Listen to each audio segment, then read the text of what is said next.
Assalamualaikum warahmatullahi wabarakatuh. Innal hamdalillah nahmaduhu wa nasta'inu wa nastaghfiruh wa na'udzu billahi min shururi anfusina wa min sayyiati a'malina. May yahdihillahu fala mudilla lahu wa may yudlil fala hadiyalah. Asyhadu an la ilaha illallah wahdahu la syarika lah wa asyhadu anna Muhammadan abduhu wa rasuluhu la nabiyya ba'dah.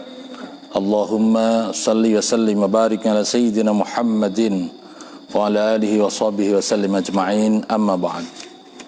Saudara sekalian, Bapak yang saya hormati, bersyukur kita kepada Allah Subhanahu wa taala atas limpahan karunia dan nikmatnya sehingga pada kesempatan pagi hari ini kita bisa menjalankan salat subuh dengan berjamaah.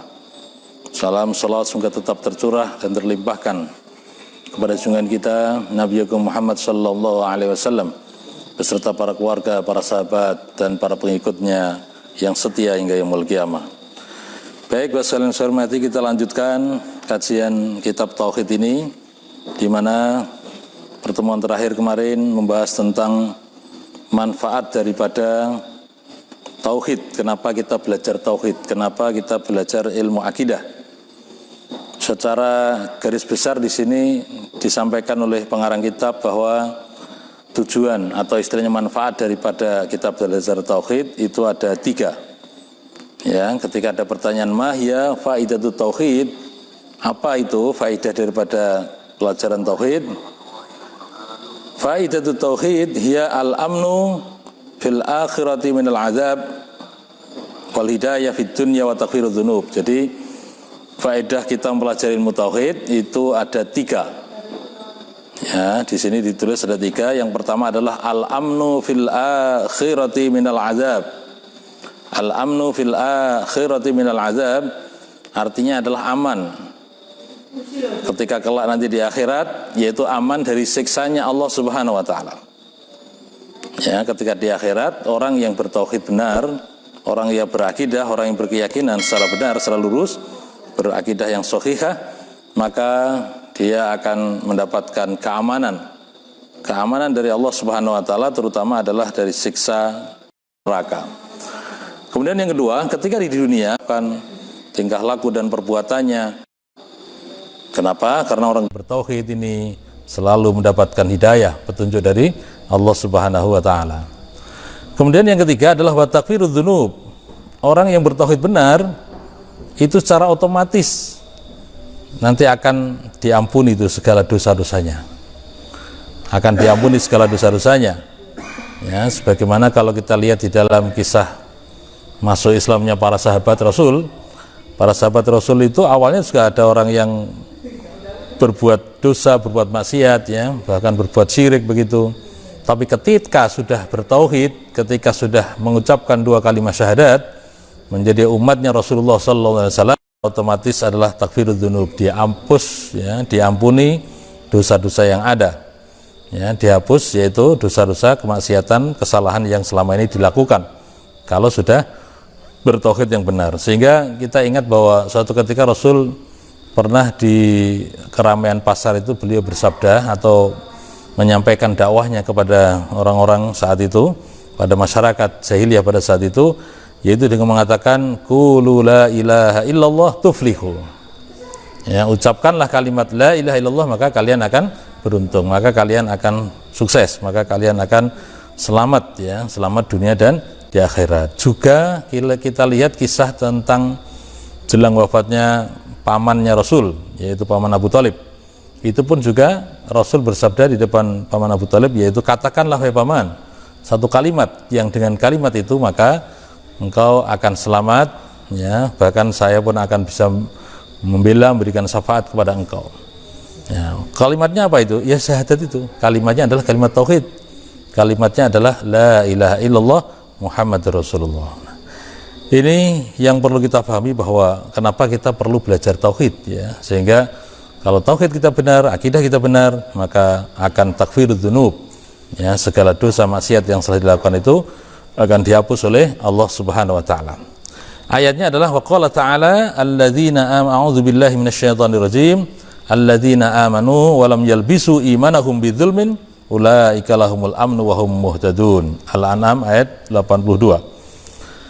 yaitu alladzina orang-orang yang amanu mereka beriman. Jadi orang yang beriman kemudian keimanannya tadi adalah walam yalbisu, tidak mencampur adukkan imanahum, iman mereka itu bidzulmin, dengan kezaliman, maka ulaika, mereka itu adalah hum, bagi mereka yaitu al-amnu, keamanan, ketenangan, ya, wahum muhtadun, dan mereka selalu mendapatkan hidayah, mereka selalu mendapatkan petunjuk dari Allah Subhanahu wa taala. Jadi syaratnya orang yang bertauhid tadi, orang yang beriman tadi, berarti dia tidak mencampur adukkan dengan kezaliman. Lah yang dimaksud dengan zulm itu apa? Yang dimaksud dengan bidzulmin itu apa? Ai bisyirkin. Yang dimaksud dengan kezaliman di sini adalah syirik. Ya, kenapa termasuk dikatakan syirik itu yang namanya zalim? Yaitu kita lihat dalam surat Luqman, Allah Subhanahu wa taala berfirman bahwa innasyirka la zulmun azim. Ya, sungguhnya perbuatan syirik itulah yang namanya kezaliman yang benar, yang besar, yang agung. Wa qala Rasulullah sallallahu alaihi wasallam, haqqul ibad 'ala Allah alla yu'adziba man la yusyriku bihi syai'an, ya. Jadi Rasul bersabda, haknya hamba-hamba Allah ini, manusia dan jin ini, ya, kepada Allah, yaitu apabila sudah berbuat tauhid, ya, alla yu'adziba man la yusyriku bihi syai'an. Jadi Allah tidak akan mengazab yaitu siapa saja yang bertauhid benar dan tidak berbuat syirik sedikit pun. Baik, oleh karena itu hadirin rahimakumullah, pada kesempatan yang berbahagia kali ini kita lanjutkan tentang syurutu qabulil amal. Kalau kemarin itu membahas tentang faedah daripada tauhid, yang ini saya ulang sedikit tadi supaya paham, ya, karena pentingnya pelajaran tauhid sehingga kita semangat sungguh-sungguh serius dalam mempelajari ilmu tauhid ini. Baik, kemudian yang bab baru adalah syurutu qabulil amal, syarat-syarat diterimanya amal. Ingat, kita melakukan suatu aktivitas amal ibadah, ya, melakukan suatu peribadatan itu harus memperhatikan dan mempertimbangkan daripada syarat diterimanya amal. Kalau syarat ini tidak terpenuhi, maka amal ibadah kita, ya, sholat kita, kemudian sedekah kita, haji kita, atau zakat kita, puasa kita, tidak akan diterima, ya. Maka syarat-syarat diterimanya amal ini harus kita perhatikan. Baik, pertanyaannya adalah mahya syurutu qabulil amal. Apa yang dimaksud dengan syarat-syarat daripada diterimanya amal? Apa saja syarat diterima sebuah amal? Maka jawabnya adalah syurutu qabulil amali indallahi salasatun. Syarat diterimanya amal di sisi Allah Subhanahu wa taala itu salasatun. Ada 3. Jadi kalau 3 ini tidak terpenuhi, berarti amalan tersebut juga tidak diterima di sisi Allah Subhanahu wa taala. Syurutu qabulil amali indallahi salasatun. Syarat diterimanya sebuah amal, ya, itu di sisi Allah Subhanahu wa taala adalah salasatun, ada 3. Yang pertama, al-imanu billahi wa tauhidihi, ini, ya, wa tauhiduhu. Saya ulangi lagi cara bacanya, jangan sampai keliru. Al-imanu billahi wa tauhiduhu, yaitu iman kepada Allah, al-imanu iman billahi kepada Allah, wa tauhiduhu, dan mengesakannya. Kalau hanya sekedar beriman tapi tidak mengesahkan, ya kurang tepat. Maka di sini dikatakan lengkapnya adalah iman, kemudian mengesahkan Allah Subhanahu wa taala. Beriman kepada Allah, ya, meyakini Allah adalah sebagai Tuhannya, kemudian mentauhidkannya, mengesahkannya. Ya, dia berarti selalu terus menerus istiqomah dalam keimanannya. Jadi al-iman billah wa tauhiduhu. Apa dalilnya? Qala ta'ala, Allah Subhanahu wa taala berfirman, a'udzubillahi minasyaitonir rajim, innal ladzina amanu wa 'amilus solihati kanat lahum jannatul firdausi nuzula. Ya, surat Al-Kahfi itu. Baik, yang dimaksud atau dasar daripada iman kepada Allah Subhanahu wa taala dan mengesahkannya adalah inna, sesungguhnya alladzina, orang-orang yang amanu mereka beriman, wa amilus solihat, dan beramal soleh mereka ini, maka kanat lahum, bagi mereka adalah jannatul firdaus, yaitu surga firdaus. Nah, surga firdaus nuzulan, tempat kembalinya. Jadi surat Al-Kahfi ini sebagai dasar bahwa orang yang beriman, kemudian orang yang beramal soleh, ada beberapa ayat yang mengatakan tentang masalah keimanan itu diikuti dengan amal soleh, biasanya begitu. Ya, makanya ayat ini mengatakan innalladzina, sungguhnya orang yang beriman dan beramal soleh, maka mereka ini akan mendapatkan Jannatul Firdaus, ya, tempat kembali yang disebut dengan Jannatul Firdaus, ya, surga Firdaus. Surga Firdaus ini tempat kembalinya. Jamaah subuh yang berbahagia, jadi ini menjadi keyakinan oleh kita semuanya ini bahwa penting sekali kita ini beriman pada Allah dan selalu mentauhidkannya, selalu mengesahkan daripada Allah Subhanahu wa taala. Wa qala Rasulullah sallallahu alaihi wasallam, Rasul bersabda, ini dasar yang kedua, yaitu hadis Rasul, qul amantu billah tsumastaqim, ya. Qul amantu billah tsumastaqim. Katakanlah amantu billah, saya beriman kepada Allah, tsumastaqim, kemudian istiqomahlah dengan keimanannya.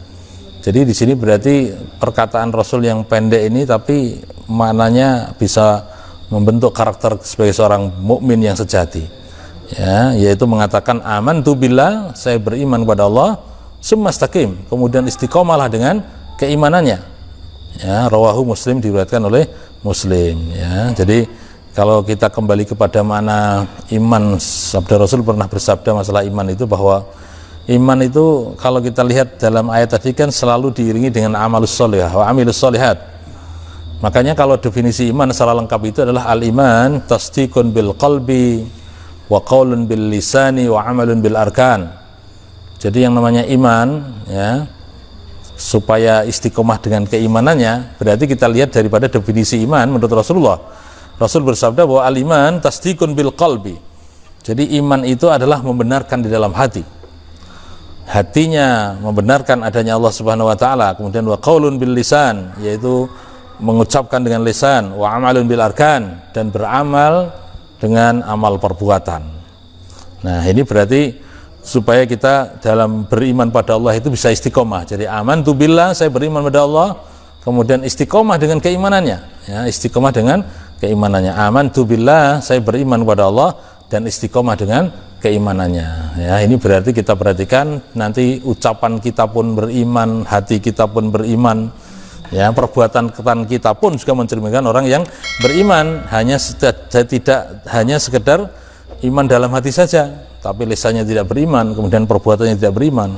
Maka makna amantu billah, saya beriman kepada Allah, kemudian istiqomah dengan keimanannya, berarti mari kita jadikan dasar yang pertama ini, yaitu yang namanya iman kepada Allah dan tauhid, mentauhidkan, mengesahkannya itu berarti dia baik hatinya, ucapannya maupun perbuatannya, yaitu mencerminkan orang yang beriman. Ya, maka orang beriman itu kalau sudah dalam perilakunya, tutur katanya, ya, kemudian mencerminkan orang beriman, inilah harapannya yang telah didefinisikan oleh lembaga kita, ya, bahwa yang namanya mewujudkan peradaban Islam berarti mengaktualisasikan iman dalam kehidupan sehari-hari. Jadi dasarnya iman itu bisa tutur katanya, nanti perbuatannya, tingkah lakunya, semua didasari dengan keimanan, ya. Maka termasuk di sini dikatakan surutu qabulil amal, ya, syarat diterimanya amal.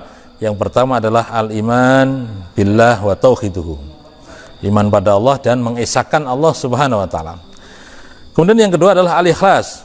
Al-ikhlas wa huwa al-amalu lillahi min ghairi riya'i wala sum'ah. Jadi yang kedua itu syaratnya diterima amal itu adalah ikhlas, ya. Tanpa adanya sebuah keikhlasan, maka amal tidak diterima di sisi Allah Subhanahu wa taala.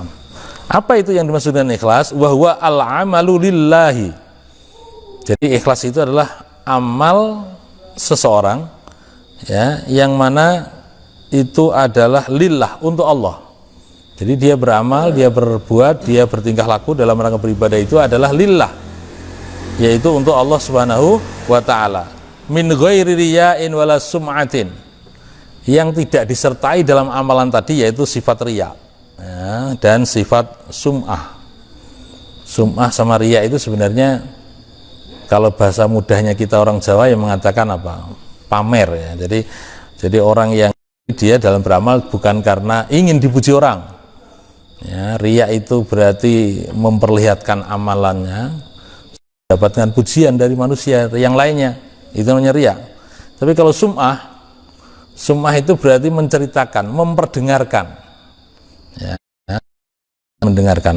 Sum'ah itu berarti memperdengarkan amalannya, ya, supaya dipuji oleh orang, bukan karena Allah. Nah, ini berarti nggak ikhlas dia. Jadi kalau ikhlas itu adalah al-amal lillah. Al-ikhlas itu adalah amal karena Allah Subhanahu wa taala. Min ghairi riya'in wala sum'ah. Tidak ada riya maupun tidak ada sum'ah, ya. Jadi riya itu tadi saya katakan bahwa memperlihatkan perbuatannya, amalnya itu supaya dipuji orang. Kalau sum'ah adalah melakukannya supaya dipuji oleh orang. Nah, itu dua-duanya ini berarti lawan daripada ikhlas. Kalau orang ikhlas berarti nggak ada istilah riya maupun nggak ada istilah sum'ah. A'udzubillahi minasyaitonirrajim. Ya. Fa'budillaha mukhlishan lahuddin. Ya, tapi ayat sebelumnya ada itu. Tapi kalau di PDF tidak ada itu berarti ya. Ayat sebelumnya berarti apa? Inna anzalna ilaikal kitaba bil haqqi mukhlishan lahuddin. Inna sungguhnya kami anzalna, kami turunkan ilaika kepada engkau ya Muhammad al-kitab, kitab, yaitu bil haqqi, dengan benar. Fa'budillah, fa'bud maka sembahlah kamu Allah mukhlishon, yaitu dengan keadaan ikhlas, lahu kepada Allah, ad-din, yaitu menjalani agama ini.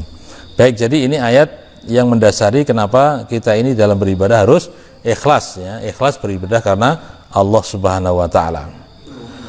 Kemudian berikutnya syarat yang ketiga, jadi syarat yang kedua ini ikhlas, kemudian syarat yang ketiga al-muwafaqatu lima ja'a bir rasul, ya, yaitu al-muwafaqatu lima ja'a bihir rasulu. Al-muwafaqah itu artinya sesuai, cocok, pas, tepat, ya. Ada dasarnya, ada contohnya. Lima ja'a, dari apa ja'a yang telah datang, bihi dengan ma tadi, yaitu dari ar-rasul, rasul. Jadi yang ketiga ini berarti harus ada contohnya, harus ada suri toladannya, harus ada yang sudah dipraktekkan oleh baginda Rasul Muhammad SAW. Jadi harus ittiba'ur rasul, ya. Jadi amal ibadah itu berarti harus ittiba'ur rasul, mengikuti Rasulullah SAW. Dasarnya adalah a'udzubillahi minasyaitonirrajim. Wa qala Allah Ta'ala a'udzubillahi minasyaitonirrajim wa ma atakumur rasulu fakhudhuhu wa ma nahakum anhu fantahu wattaqullaha innallaha syadidul 'iqab. Ya, jadi Allah Subhanahu wa taala firman dalam surat Al-Hasr ini ayat 7, wa ma atakum, ya, wa ma, dan apa-apa atakum yang datang kepada kalian, ar-rasul, dari rasul, apa saja yang datang dari rasul, entah itu ucapannya, perbuatannya, tingkah lakunya, itu fakhudhu, maka ambillah. Makanya kalau kita lihat dalam syariat Islam itu dasar hukum dua, hadis. Nah, kalau kita perhatikan definisi hadis, hadis adalah ma udhifa ilan Nabi sallallahu alaihi wasallam, apa saja yang disandarkan kepada Nabi sallallahu alaihi wasallam, min qaulin wa fi'lin au takririn au himmatin. Nah, jadi apa saja yang didasarkan kepada Rasulullah, entah itu yang namanya ucapan, kemudian ketetapan beliau, atau bahkan himmah, yaitu cita-citanya beliau. Jadi cita-citanya beliau belum terlaksana, itu jadi dasar hukum Islam. Ayatnya ini tadi. Jadi apapun yang datang dari Rasul itu harus fakhudhuhu, maka ambillah dia. Jadi ucapannya Rasulullah, perbuatannya Rasul, kemudian ketetapannya Rasul, ya. Kemudian yang keempat adalah himmahnya Rasul, cita-citanya Rasul. Itu menjadi dasar hukum syariat Islam. Ya, saya teringat kalau yang namanya cita-cita itu artinya suatu ketika Rasul itu bercita-cita ingin menjalankan sebuah amalan ibadah tapi nggak kesampaian karena sudah keburu wafat, yaitu puasa Tasu'a dan Asyura itu, ya, Tasu'a. Jadi kalau itu namanya dasarnya adalah hadis himmah, ada himmahnya Rasul. Tidak terlaksana, tahun depannya Rasul sudah wafat. Baik, jadi ayat ini mendasari bahwa apapun yang datang dari Rasul, entah itu ucapan, perbuatan, perkataan maupun cita-cita, itu fakhudhuhu, maka ambillah. Dan selanjutnya wa ma nahakum anhu, apa-apa yang kemudian Rasul kok melarangnya dari perbuatan tadi itu, maka fantahu, yaitu tinggalkanlah. Fantahu, maka hindarilah. Fantahu, maka jauhilah. Jadi kalau yang dilarang oleh Rasul ditinggalkan, kalau yang tidak diperintahkan atau istilahnya dicegah Rasul ya tinggalkan saja. Wattaqullah, dan bertakwalah kalian kepada Allah. Iqab, yaitu sangat keras iqabnya.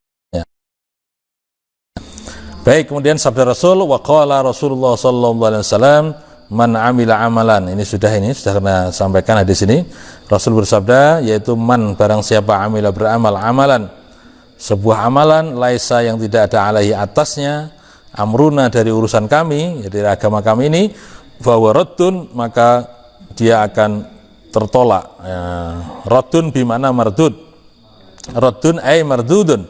Mardud artinya adalah tertolak. Rawahu Muslim. Baik Bapak sekalian yang saya hormati, jadi pada pagi hari ini kajian kita adalah tentang syarat diterimanya amal, ya. Mari kita perhatikan, kalau kita ini dalam beramal ibadah, entah itu menjalankan sholat atau bahkan puasa, ini seperti ini, ya, itu syarat diterima amal ini harus kita perhatikan, ya. Saya ulangi lagi, yang pertama adalah al-iman billah wa tauhiduhu. Jadi dia itu harus beriman pada Allah dan mengesahkan Allah, ya, dalam perilakunya, sehingga iman tadi yang menjadi dasar dalam amal perbuatannya. Kemudian yang kedua adalah ikhlas, ya, harus ikhlas lillah, tanpa disertai dengan riya maupun sum'ah, tanpa disertai dengan pamer, ya. Dan yang ketiga adalah al-muwafaqatu lima ja'abir Rasul sallallahu alaihi wasallam, yaitu harus cocok, harus sesuai, ya, terhadap apa yang datang kepada baginda Rasul atau dicontohkan oleh Nabi kita Muhammad sallallahu alaihi wasallam. Insyaallah 3 syarat ini apabila kita amalkan atau istilahnya kita perhatikan dalam setiap amal perbuatan kita, maka amal kita diterima di sisi Allah Subhanahu wa taala. Oleh karena itu saya akhiri sampai di sini dulu. Insyaallah nanti kita lanjutkan kajian kitab ini di hari yang lain. Terima kasih. Alhamdulillahirabbil alamin. Assalamualaikum warahmatullahi wabarakatuh.